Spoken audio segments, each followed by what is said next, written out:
estudiando el concepto de frecuencia. Presten atención a la forma como yo hago la exposición para que esto les sirva también de guía de cómo utilizar las TIC para estudiar.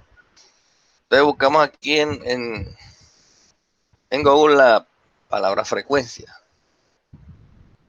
Obviamente si buscamos el significado de frecuencia vamos a encontrar diferentes sinónimos, pero aquí se refiere más que todo a la corriente alterna, al fenómeno eléctrico.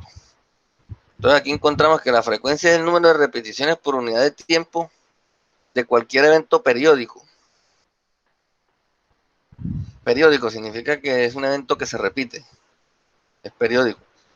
El periodo es la duración de tiempo de cada evento repetitivo, por lo que el periodo es el recíproco de la frecuencia.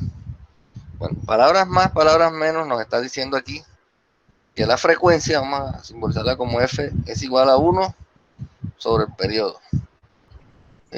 Aquí están viendo mi cuaderno. Sí. La frecuencia es igual a 1 sobre el periodo, por lo tanto, el periodo es igual a 1 sobre la frecuencia. Cuando estudiamos la onda senoidal, recuerdan ustedes, onda senoidal, recuerden ustedes que hablábamos de, esta es la amplitud, que podría ser voltaje, corriente, en fin, vamos a ponerle voltaje, y este es el tiempo. Hablábamos de un periodo que va desde el inicio del fenómeno que se repite hasta el final del periodo. Aquí vuelve y se repite nuevamente lo mismo. Y así sucesivamente en el tiempo. Esa es una onda periódica, onda seno. Hablábamos de un voltaje máximo. A llamar que el voltaje aquí en este punto, el máximo es igual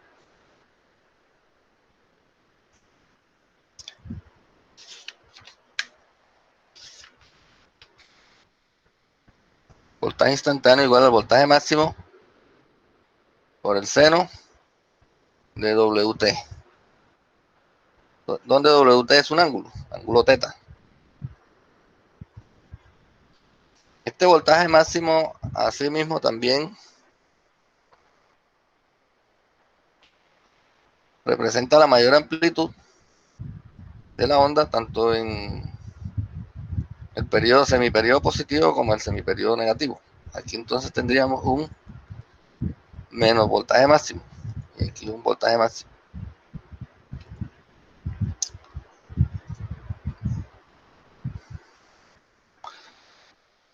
Si tenemos una frecuencia de 60 Hz, Hertz es la unidad de frecuencia.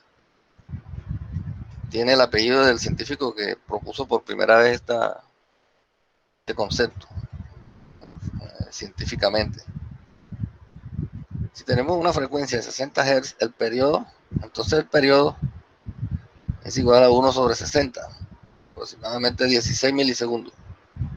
Entonces estos 16 milisegundos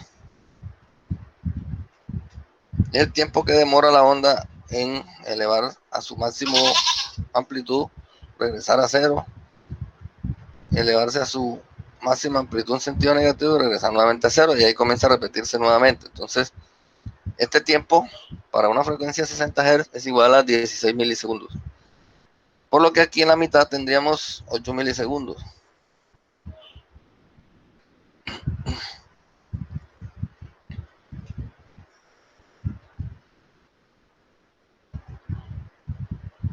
De esta manera podemos hallar el periodo, el tiempo en que se ocurre el fenómeno periódico de la onda seno. Si tenemos un periodo de 32 milisegundos, entonces ¿cuál es la frecuencia? Allá en la de ustedes allá. Es igual a 1 sobre el periodo. Recuerden que deben pasar milisegundos a segundos. Entonces, hallen ustedes allá el valor de la frecuencia. Serían 31.25 medio. ¿Cuánto? 31.25. No. Un momentico.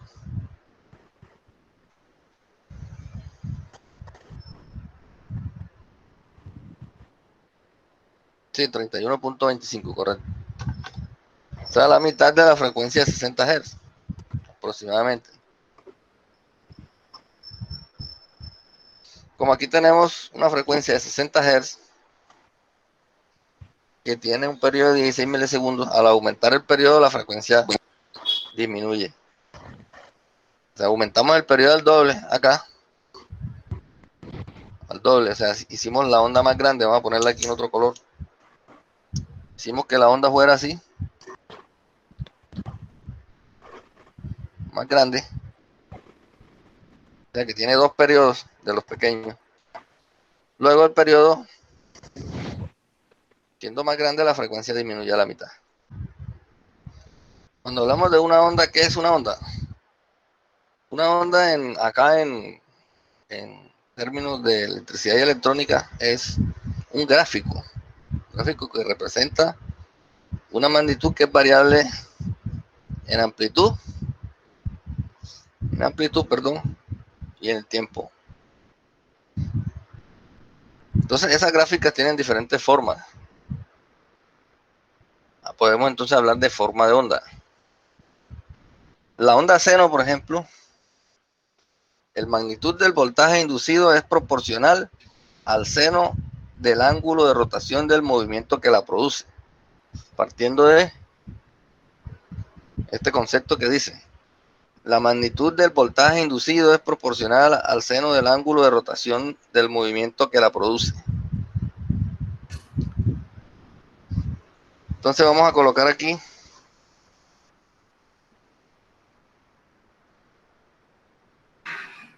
un círculo, y en ese círculo vamos a colocar unas bobinas. Porque si ustedes ven un generador, no es más que un arrollamiento de bobinas que giran en un campo magnético. Y al girar, se cumple la ley de Faraday del voltaje inducido, que dice que para que haya un voltaje inducido se requiere tres condiciones. Uno, que haya un campo magnético. Dos, que haya un conductor.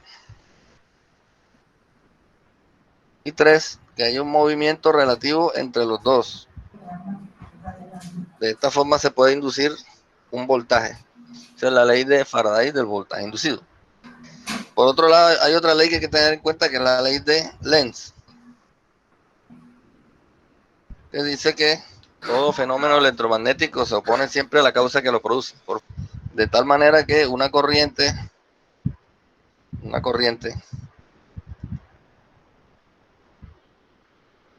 produce un campo magnético alrededor de un solenoide, y si tenemos otro solenoide aquí que corte las líneas de fuerza de ese campo, se va a producir una corriente en sentido contrario a la corriente que lo origina.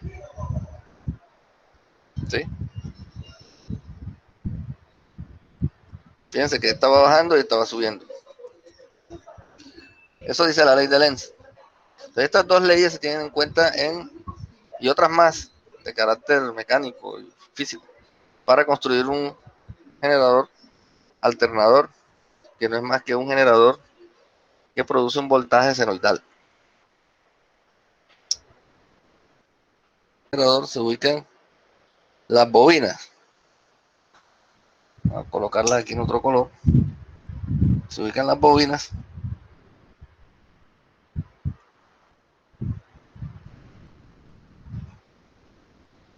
Y son tres bobinas, se obtiene un sistema trifásico, o sea, tres ondas en el mismo generador, o sea, tres fases. Para el ejemplo vamos a considerar una sola bobina. Estas tres bobinas en el estator del generador no se ven así como están ahí. Se van a ver de la siguiente manera en la forma real. Miren, aquí tienen un generador Esta es la forma más simple de un alternador trifásico. Es el alternador de un generador de un vehículo. Alternador de un vehículo. Tiene tres fases, o sea, tres bobinas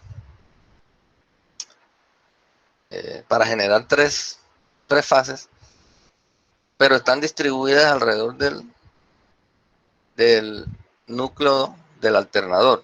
Bueno, bien. Entonces, observen un detalle, que el alambre está distribuido en todo el círculo del estator del generador. Este es un motor, pero vale lo mismo para el alternador, para el generador. Aquí tenemos un grupo de bobinas que ocupa 180 grados y aquí tenemos otro que ocupa 180 grados. En total son 360. Aquí tenemos otro grupo de bobinas y aquí tenemos otro grupo de bobinas. O sea, en total tenemos 4 bobinas. Aquí en este caso. Es el estator de un alternador de un carro. Tiene 3 líneas, o sea, 3 fases. Y las bobinas están distribuidas en todo el estator. De manera que no se van a ver como yo se las mostré aquí. ¿Cierto?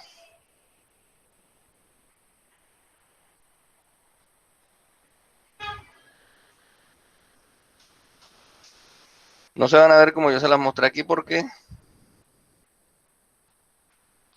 ahí es necesario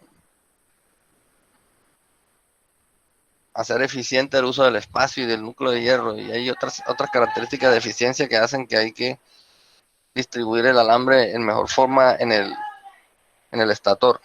Pero vamos a considerar una sola bobina. Una sola bobina la podemos representar de esta manera. Aquí tenemos el círculo del estator. La bobina está representada por un fasor. ¿Qué es un fasor? Un fasor es un vector que gira. Los vectores no tienen movimiento, los fasores sí. Entonces, el fasor está permanentemente en movimiento. ¿Sí? Cuando la bobina está aquí en este sitio, atraviesa, no está cortando las líneas de fuerza del campo magnético. Por lo tanto, su voltaje es cero de inducción. A 10 grados ya comienza a cortar un poquito la línea de fuerza y comienza a aumentar el voltaje. A 20 grados sigue aumentando el voltaje, luego a 30, a 40, 50, 60, 70, 80 y a 90.